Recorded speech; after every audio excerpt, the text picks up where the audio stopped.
Hi, I'm Bob LaRosa. Welcome to Fix My Hog. Let's take a look at deciphering the VIN, or Vehicle Identification Number.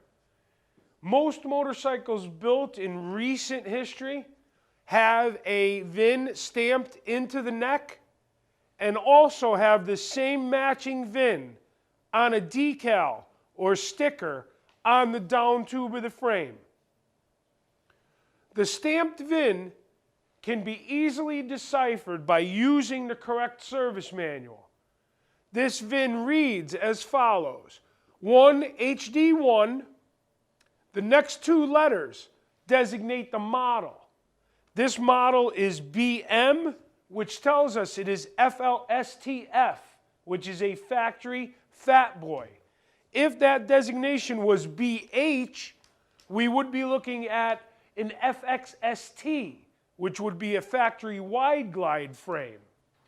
Differences are probably minor between the soft tails, but when it comes to the dressers, it's very important to be able to decipher and know what particular model, VIN number, and frame you're looking at. Again, if you purchase a vehicle out of state, in certain states, you have to go for VIN verification, which means this number and the number on your title had better match. Otherwise, something's not right.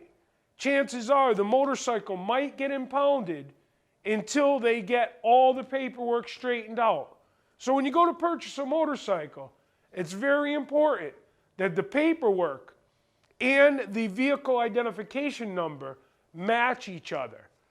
Next in line after the two letter designations, which tell us the model, you're going to see that there is another letter that's going to tell us what engine. The Y dictates that it is a twin cam 88B, which is balanced, carbureted. If that was a B instead of a Y, it would be a twin cam balanced, fuel injected. Doesn't make much difference. I'm not really sure, but I can guarantee that number has to be in correct condition and correctly match all your paperwork for registration to be valid. Never purchase a motorcycle where this VIN area has been altered, and never alter it yourself. I've had people where they actually molded the frame to make a nice custom smooth appearance and covered up this VIN, or the vehicle identification number.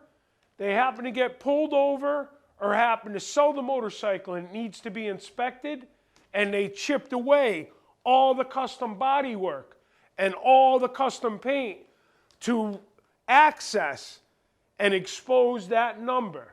So always keep that number intact and exposed. Next in line, according to the printout from the service manual, there's a number that will vary between 1 and 8. That is an internal factory code number. Then there will be, in the VIN itself, the next digit will vary between 0 and 9 or an X. Again, those are internal factory assemble codes, whether it's a particular area of the plant or a particular cutoff date for assembly. After those, there's going to be a number. In this case, it'll be the number 1. That dictates that this motorcycle frame is a 2001. If it was a 2, it would be 2002. 3, 2003, and so on and so forth. The next will be a letter. The Y dictates the assembly plant. It will be a Y for York, Pennsylvania, or a K for Kansas City, Missouri. This motorcycle happens to be built York, Pennsylvania. After the letter designation for the correct build assembly plant, there is 6 numbers that run sequentially. That is the sequential build number. This motorcycle is 024825 out of whatever sequential run they had in 2001 for Fat Boys.